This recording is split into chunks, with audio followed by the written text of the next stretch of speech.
Ito kasi pinalitan lang to eh. Yan. Kinuha sa ibang motor. Hindi original yan.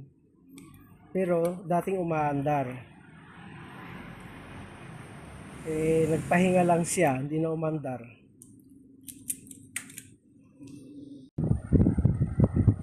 ECU 2005 CBR 1300. Dumating na rin.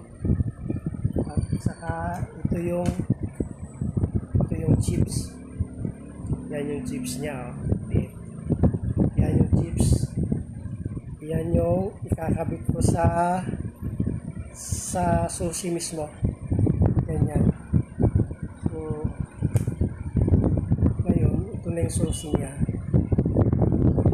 Itong kabit mo lang yan. Tapos ikakabit mo lang to.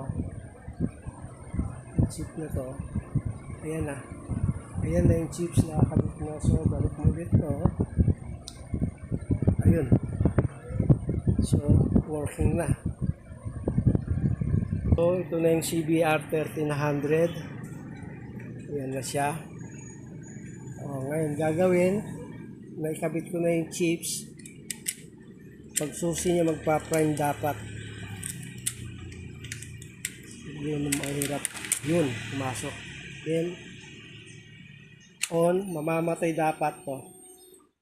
Uy, namatay na. So, working na to. To start.